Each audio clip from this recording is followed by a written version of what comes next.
Get out of my house, you crazy woman.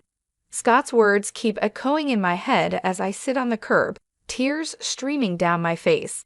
I can still feel the sting of his hands shoving me to the floor and the coldness in his eyes as he threw me out like garbage.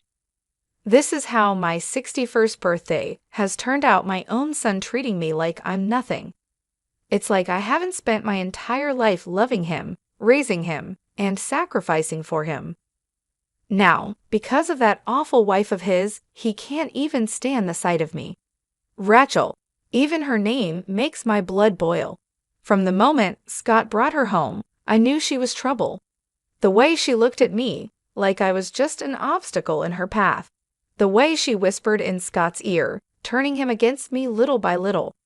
I warned him not to marry her, begged him to see through her manipulations, but he was blinded by lust, by the idea that she loved him unconditionally.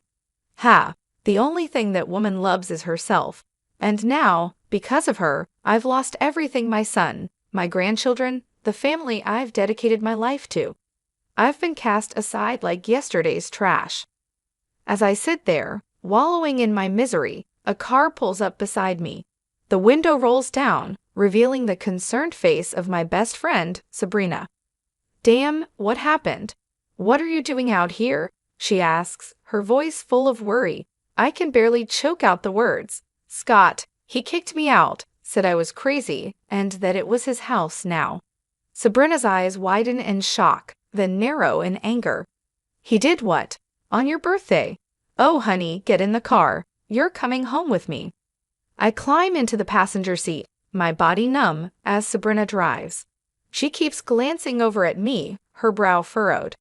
"This is unacceptable, Julia. Scott can't treat you like this. Something has to be done." I shake my head sadly. "What can I do, Sabrina? He's a grown man. He's made his choice." Sabrina purses her lips, a determined look in her eye. "Maybe so, but that doesn't mean he gets to get away with it. You're his mother, for God's sake. It's time Scott and that awful wife of his learned. There are consequences for their actions." I turn to her, confused. "What are you saying?" A slow smile spreads across Sabrina's face. "I'm saying, my dear, that it's time for a little revenge, and I know just the person to help us get it."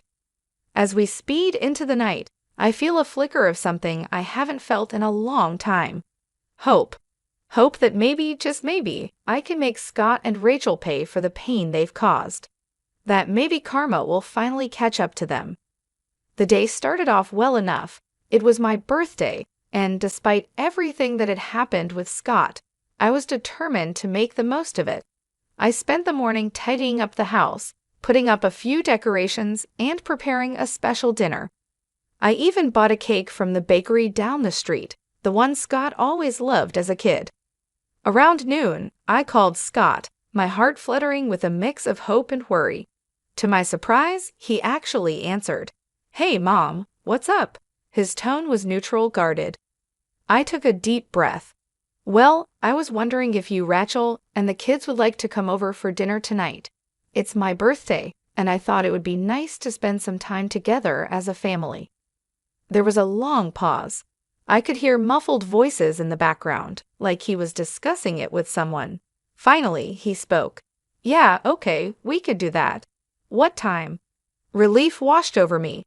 "How about 5 p.m.? I'm making your favorite lasagna." "Sure, see you then." He hung up before I could say anything else.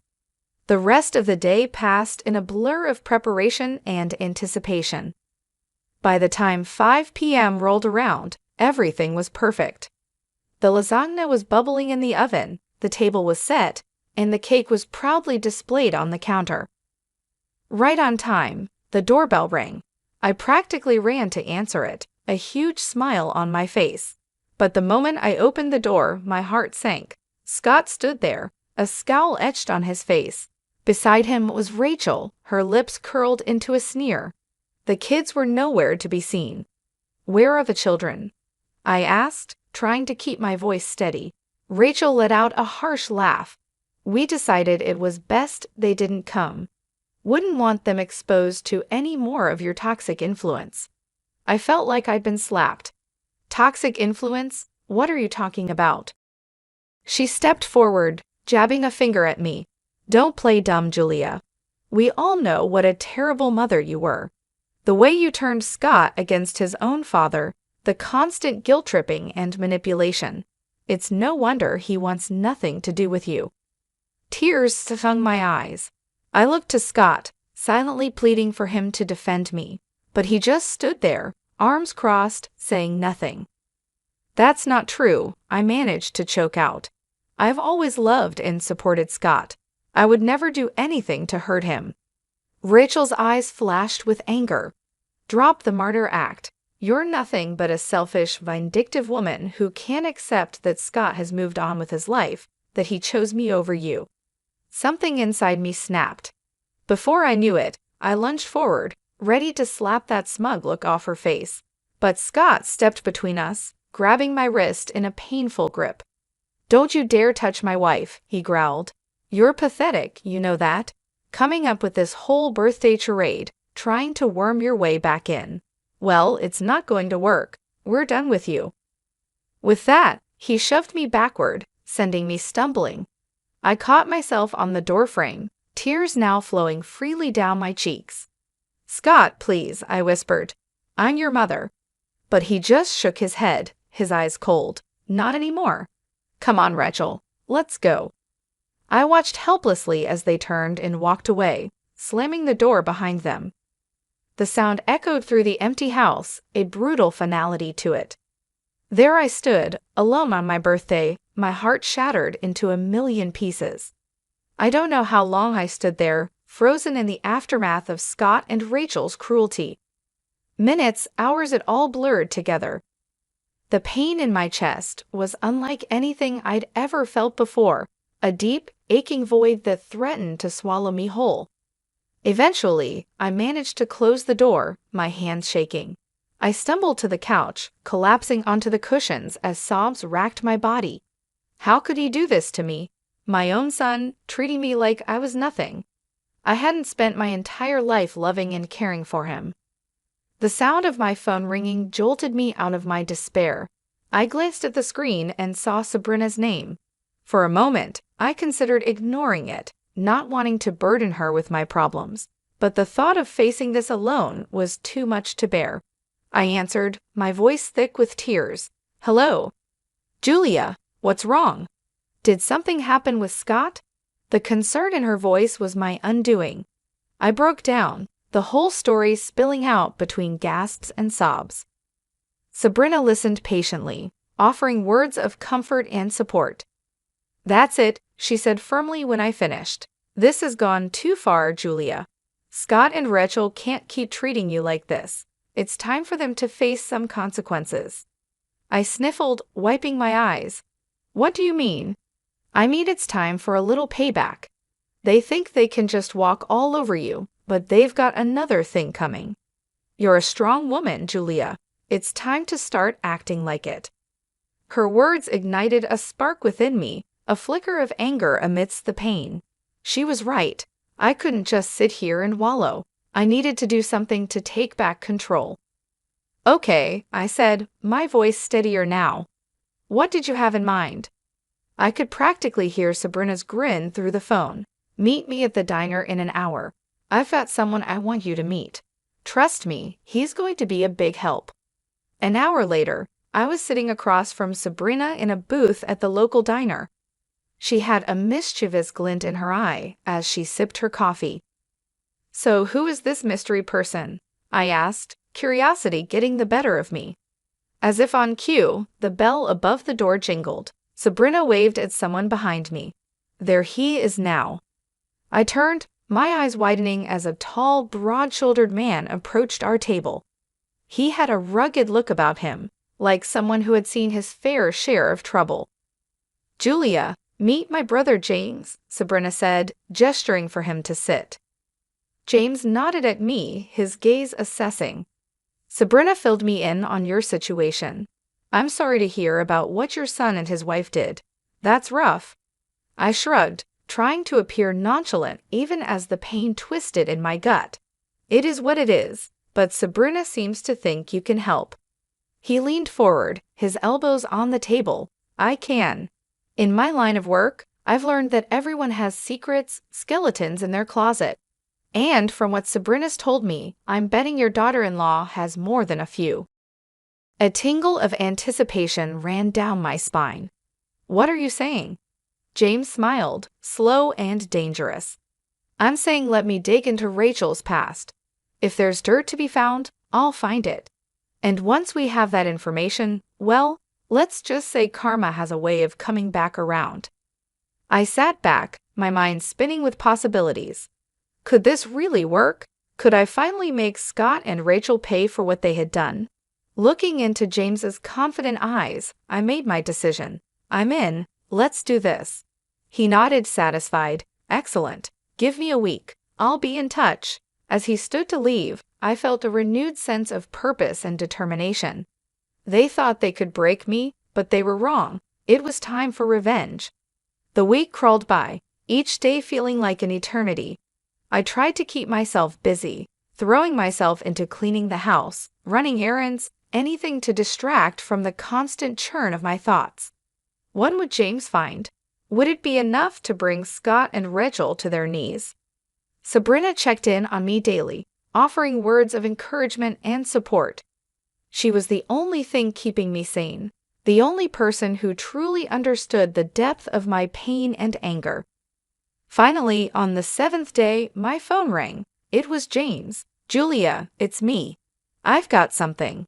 Can you meet me at my office in an hour? My heart leaped into my throat. Of course, I'll be there.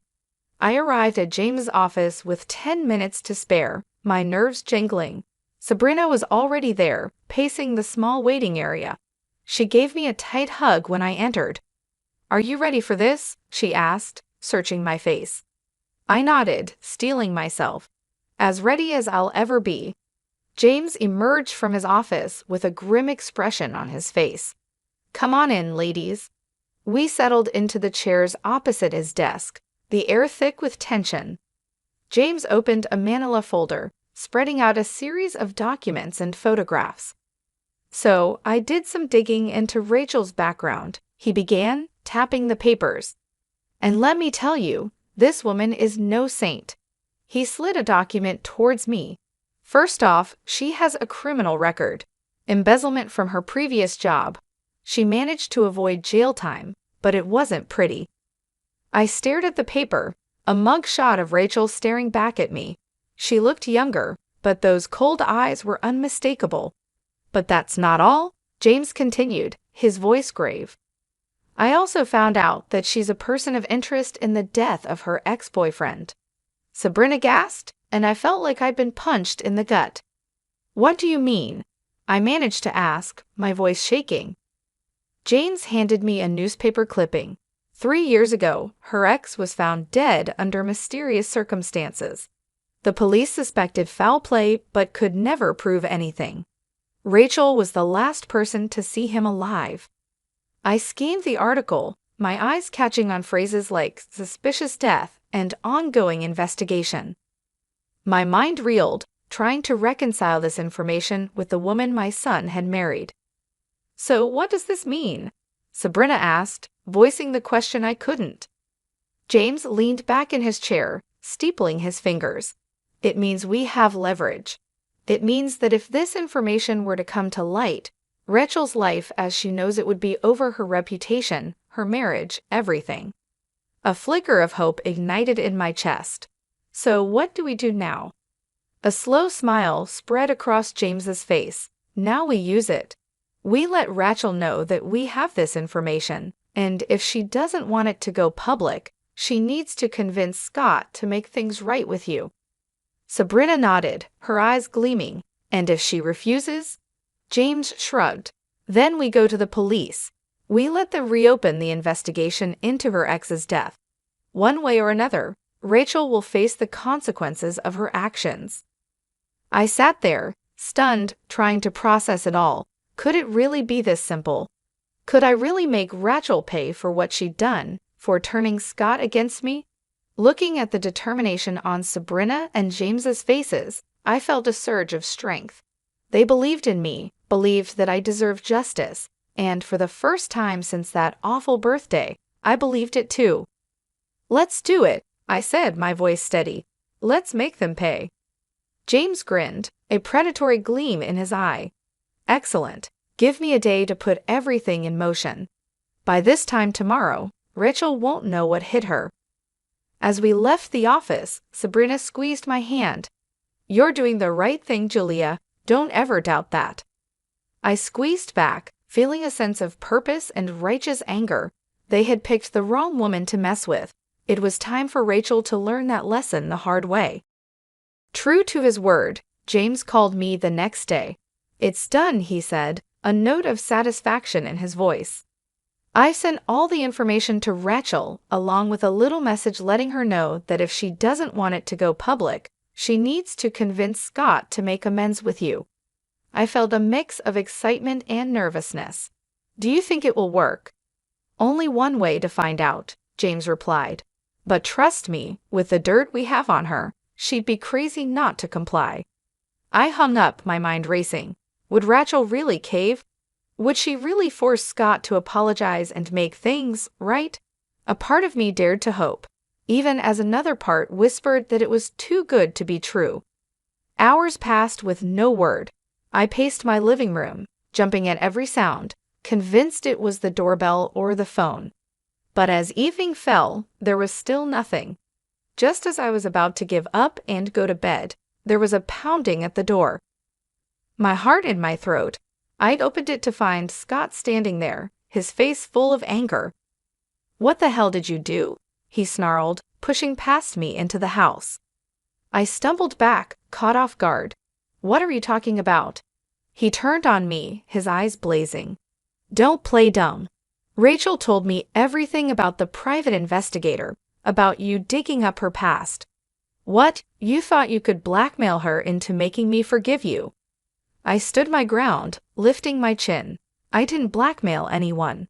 I simply let her know that her actions have consequences, that she can't just destroy my life and get away with it. Scott let out a harsh laugh. "Destroy your life? Are you serious? You're the one who's trying to destroy our marriage, our family. First with your constant guilt-tripping and manipulation, and now this." Anger surged through me, hot and bright. "I'm not the one who turned you against me, Scott. That was all Rachel. She's poisoned you. Can't you see that? She's a criminal, a liar, maybe even a murderer." For a moment, Scott looked stunned. Then his face hardened. "You're unbelievable. You really think I'm going to believe your crazy accusations over my own wife, the mother of my children?" "They're not accusations. They're facts." James found proof. "I don't care what your little detective friend found," Scott roared. "Rachel is my wife, and I trust her. I love her, and nothing you say or do is going to change that." Tears stung my eyes, blurring my vision. "So that's it then? You're choosing her over me, your own mother?" Scott's jaw clenched. "You made that choice for me the moment you decided to pull this stunt. I'm done with you, Mom. Done with your lies, your schemes, all of it." He turned to leave, and panic seized me. I couldn't lose him, not like this. "Scott, please," I called out, but he was already gone, slamming the door behind him. The finality shook me to my core. I sank to the floor, sobs tearing from my throat. It wasn't supposed to happen this way. The truth was supposed to set me free, to bring Scott back to me. Instead, it had only driven him further away. Through my tears, I heard my phone ringing. It was James. I answered, my voice thick and shaky. "Julia, what happened?" "Did it work?" A bitter laugh escaped me. "No, it didn't work. Scott, he's gone. He chose Rachel." There was a pause, then James spoke, his tone determined. "Then we move on to Plan B. We go to the police, get them to reopen the investigation into Rachel's ex's death." I shook my head, even though he couldn't see me. "What's the point? It won't change anything." Scott made his choice. "This isn't about Scott anymore," James said firmly. "This is about justice, about making sure Rachel pays for what she's done, one way or another." I closed my eyes, exhaustion and grief washing over me. Could I do it? Could I really destroy my son's wife, the mother of my grandchildren? But then I remembered the look in Scott's eyes, the venom in his voice, the way Rachel had smirked so smug and self-satisfied. They had brought this on themselves, and now they would face the consequences. Okay, I whispered, a new resolve hardening in my chest. Let's do it. Let's make her pay. The next few days were a blur of activity. James and I gathered all the evidence he had collected, organizing it into a neat package to present to the police.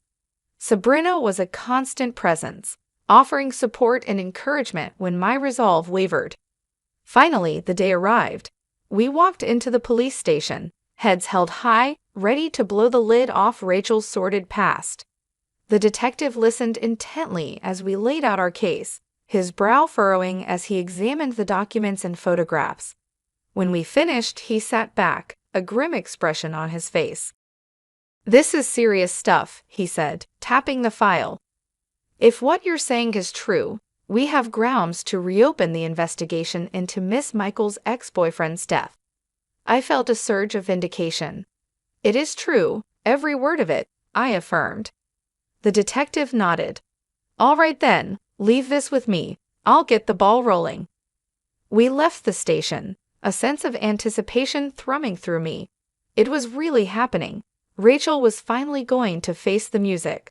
5 days later, I received a call from James. "Turn on the news," he said, a note of triumph in his voice. I did as he said, my heart pounding as the anchor's face filled the screen. "Breaking news," she announced, her expression serious. "Local woman Rachel Michael has been arrested in connection with the previously unsolved death of her ex-boyfriend, Andrew Huberman. New evidence has come to light, prompting police to reopen the investigation." I watched, transfixed, as they showed footage of Rachel being led out of her and Scott's house in handcuffs, her face a mix of shock and anger. Scott followed behind, looking stunned and lost. A fierce satisfaction burned in my chest. She was finally getting what she deserved. But my joy was short-lived. The news report went on to describe how Scott had to use their savings to post Rachel's bail and hire a lawyer. It was a financial blow, one that would undoubtedly strain their marriage. I should have felt guilty, knowing that I had played a part in their hardship. But all I could think was that it served them right. They had brought this on themselves with their cruelty and deceit. Over the next few weeks, I watched from afar as the drama unfolded. Rachel's arrest made headlines, and the court of public opinion was merciless. Speculation ran rampant about her involvement in her ex's death and what other secrets she might be hiding. Scott put on a brave face, standing by his wife in public, but I could see the toll it was taking. He looked haggard, worn down by the constant scrutiny and whispers. A part of me yearned to reach out, to offer comfort and support, but I hardened my heart, reminding myself of the way he had cast me aside, the vicious words he had hurled at me. He had made his bed, and now he would lie in it. One afternoon, as I was returning from the grocery store, I spotted a familiar figure on my doorstep. It was Scott, his shoulders slumped, his eyes red-rimmed. For a moment, I considered ignoring him, pretending I wasn't home, but curiosity got the better of me. "What do you want?"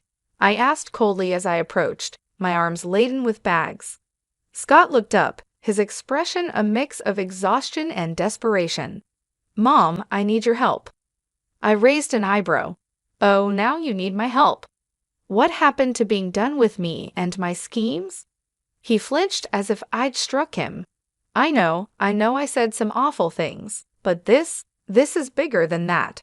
Rachel's in real trouble, Mom. The evidence against her, it's bad." A flicker of unease passed through me. "What are you saying?" Scott's voice broke.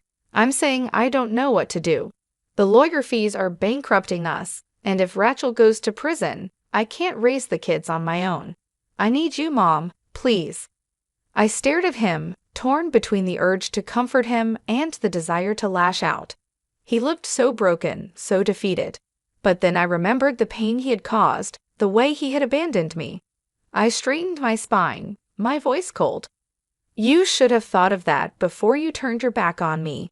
I'm sorry, Scott, but you're on your own. With that, I brushed past him, ignoring his pleas and apologies. He had made his choice, and now he would live with the consequences. A few days after Scott's desperate visit, I received an unexpected call. It was Rachel's mother, her voice tight with barely contained anger. "Julia, I know we've had our differences, but I need to ask a favor," she said, the words seeming to pain her. I felt a flicker of surprise. What kind of favor? It's the kids. With everything going on with Rachel's case, Scott's struggling to keep up. He needs a break. I was hoping you could take the children for the weekend. I hesitated, torn. On one hand, the thought of spending time with my grandchildren filled me with longing. It had been so long since I'd seen them. But on the other, the idea of helping Scott and Rachel after everything they had done to me was hard to accept. "Please, Julia," Rachel's mother pressed, sensing my reluctance. "I know you love those kids.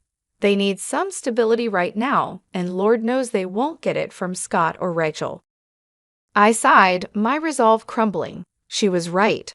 Whatever issues I had with their parents, my grandchildren were innocent. They deserved better than to be caught in the middle of this mess.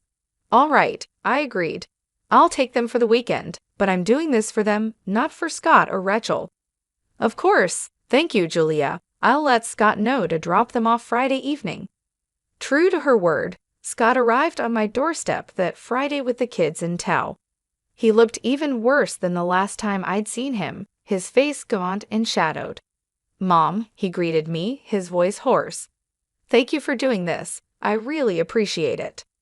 I nodded stiffly, my attention on the children. They looked up at me, their eyes wide and uncertain. "Grandma," my granddaughter cried, breaking into a smile.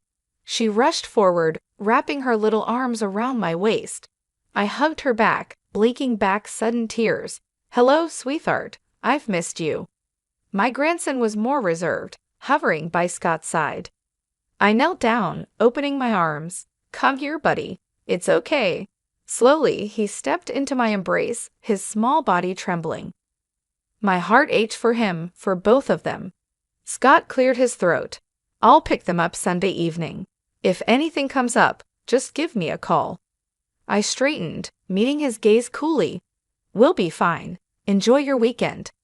With a final nod, he left, leaving me alone with the kids. I took a deep breath, forcing a smile. Who wants pizza for dinner? The weekend passed in a blur of laughter, games, and stories. For a little while, I was able to forget the drama and heartache, lost in the simple joy of being with my grandchildren. But all too soon, it was over. Scott arrived to collect the kids, his expression guarded as they gathered their things. "Grandma, can we come stay with you again soon? We had so much fun." My granddaughter tugged on my hand. I smiled, smoothing her hair. "Of course, honey, anytime you want." Scott's jaw tightened. "We should get going. Say goodbye, kids." They hugged me tightly, their little faces sad. I watched as they climbed into Scott's car, my heart heavy. As he prepared to leave, Scott paused, turning back to me. "Listen, Mom, about what they said. I don't want you getting any ideas. This was a one-time thing." I bristled, anger sparking. "Excuse me? You think I'm trying to turn them against you?"